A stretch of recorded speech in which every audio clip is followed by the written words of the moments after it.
भाई साहब, भारत में एक ऐसी पार्टी आ गई है जिसका नाम सुनकर नेता भी सोच में पड़ गए और मम्मी लोग चप्पल लेकर घूम रही हैं।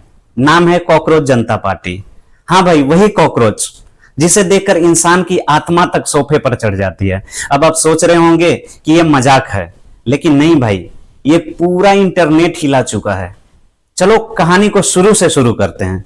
तो ये कहानी शुरू हुई है एक बयान से, जब कुछ लोगों को कॉकरोच और परजीवी कह दिया गया।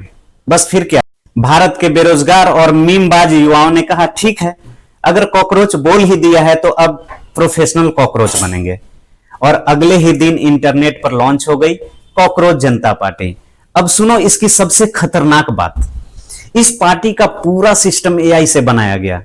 एक स्टूडेंट भाई साहब ने रात भर जाकर एआई से मैनिफेस्टो लिखवाया, लोगो बनवाया, पोस्टर बनवाए। मतलब जहां लोग चैट जीपीटी से बर्थडे विश लिखवा रहे हैं, वहां भाई ने पूरी पार्टी ही लॉन्च कर दी। अब बात करते हैं सदस्यता की। भाई इस पार्टी का मेंबर बनने के लिए क्वालिफिकेशन क्या है?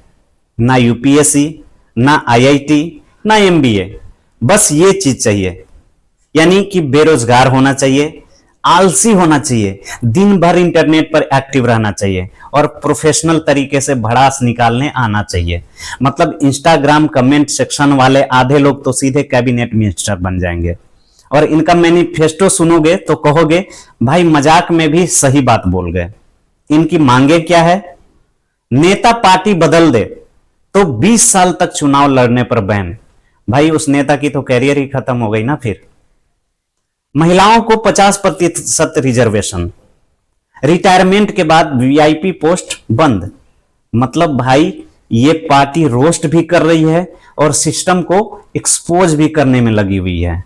अब सबसे बड़ा ट्विस्ट सुनो, ये पार्टी इतनी वायरल हुई कि इसके सोशल मीडिया फॉलोअर्स करोड़ों में पहुंच गए। लोग कॉकरोच की ड्रेस पहनकर सड़क पर निकल गए, कहीं प्रोटेस्ट, कहीं मीम रैली, कहीं सफाई अभियान।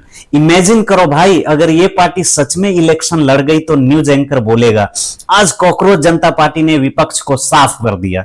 और भाई नीट पेपर लीक पर भी इन्होंने ऐसा ऑनलाइन हंगामा मचाया है कि अकाउंट तक ब्लॉक हो गया इनका। अब सोचो, पहले लोग पॉलिटिक्स में आइडियोलॉजी देखकर जाते थे, अब मीम देखकर ज्वाइन कर रहे हैं।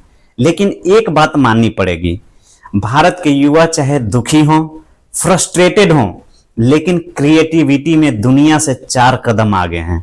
क्योंकि यहां लोग गुस्सा भी ऐसे निकालते हैं कि पूरा देश इंटरटेनमेंट समझकर देखने लगता है। और सच बताऊं भाई, भारत की राजनीति अब नेटफ्लिक्स, बिग बॉस और WWE तीनों का कॉम्बो बन चुकी है।